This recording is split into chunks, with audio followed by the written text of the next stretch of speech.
Taking a short pause in speeches or presentations is a lot better than saying and It's a hard habit to break. But it's a skill you should really try to learn. I can't count how many times I've been listening to someone speak and all I can focus on is the sheer amount of times I hear them say Replacing that with a short pause sounds extremely better. Trust me. That pause might seem like a long time when you're in front of people. But I promise it's not. This is public speaking advice. Not judging. I, nor anyone else, will send you to the shadow realm because you said once while speaking. It's okay to say it. Just don't use it between every sentence. I try doing this in normal conversation and people think I'm done and then start talking over me before I'm finished. I used to teach public speaking. We would count people's use of or UHM. It's always way more than you think it is. And the word like. I start counting how many times it's used and it takes away from the content. We actually tune out people saying unless it causes a disruption or break in the pattern or rate of speech. Just like we visually tune out the word that in writing. You'd be surprised how many times it's used in speech and writing. But linguists have learned we simply don't register it all the time as listeners. A long pause in the middle of a speech that we do notice. I used to say a lot of in presentations. But then I taught myself to breathe in instead. Usually it happens when you are picking the right words. Or thinking what to say next. Try and take a deeper breath next time you are in that situation. Toastmasters is really good for learning public speaking. That is a useful skill to have anytime you are with any group of people. The stuff are filler words your mouth says while your brain is composing your next string of thoughts. Good speakers learn to speak without these. How are we on using F-bombs as commas? It sounds even better if you put the pause in between sentences, not in the middle. Me standing there for 5 minutes in silence because I tried to fill the space with silence and lost my train of thought because of ADHD. Slightly smiling face, thinking face, smiling face with tear, zipper mouth, face, exhaling face with head bandage, face, vomiting. When you know this but do it anyway and then see this after recently having an interview. When I started at my job, I was in a meeting with multiple people. Every time this guy would pause while talking, he would say obnoxiously loud. Almost as if he was yelling it. I've never experienced this, but I quit focusing on what he was saying and started focusing on the that I knew was coming the moment he paused while speaking. My teen is autistic with an auditory processing disorder. Sometimes she will repeat the question back to the person, e.g., so what you're asking is why is this graph symmetrical? Let me think about the best way to explain that. It gives her a few extra moments to think and lets the person jump in if she's heard it wrong. Silence can be a powerful tool in conversation or oration. You may be inviting a response or reflection. It can indicate disapproval or patience.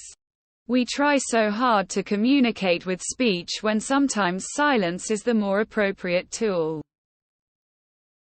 I had a teacher who flat out told us people will not take you seriously if you say in a professional setting. If we walked in his office and started speaking to him and we accidentally said he would make us walk out and back in. He didn't care how long it took or how many times you walked out and back in. He wouldn't let you finish until you completed your thought without that word. And honestly, You felt good about yourself when you made it all in one go. Open mouth smile. People say this a lot, but I am unbothered by this. Obama himself did it. And he's one of the best modern orators. This reeks of boomer shit.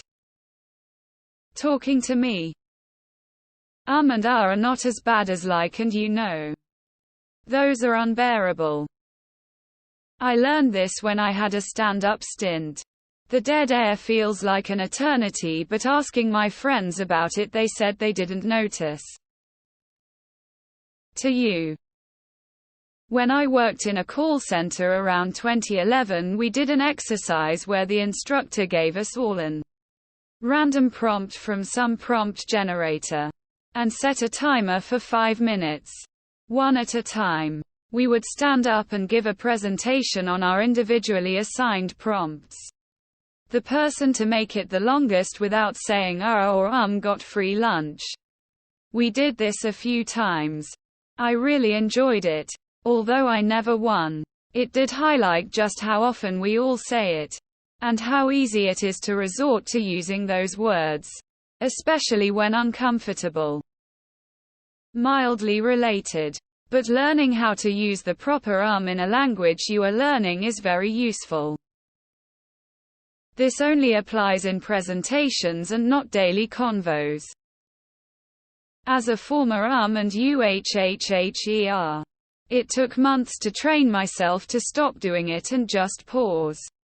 Now I hear so many people do it and it drives me crazy. If you throw in short pauses, the audience will chant what?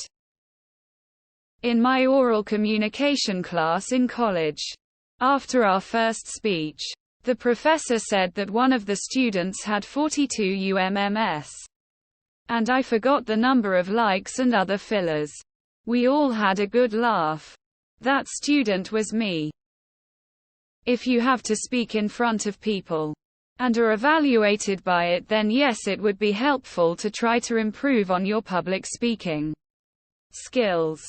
If not, then don't worry about people that have a problem with or It's not a part of your job.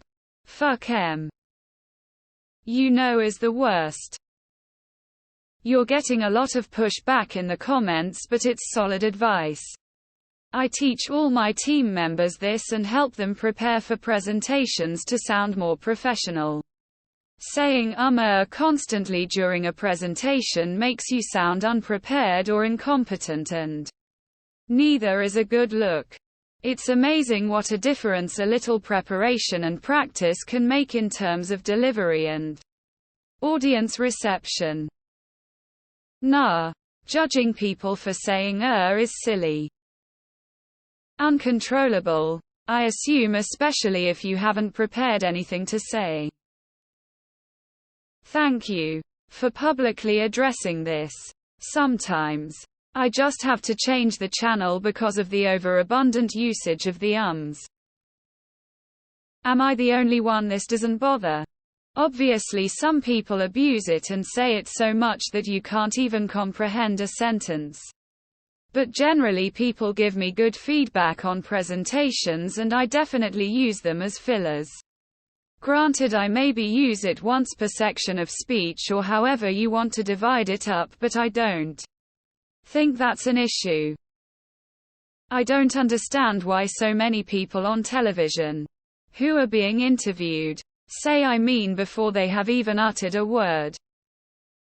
YSK, you're being a dick and ridiculously judgmental for silently counting the ums and ahs. People came up with UHM to fill those empty spaces so it doesn't sound weird. And you're out here saying we should go back to having awkward silences, lol. I think you are the problem here. Why are you counting filler words? Learn to listen better. Communication is about both speaking and active listening. I've never, ever counted people's filler words. In fact, I think I do the opposite and filler them out because I've never noticed them.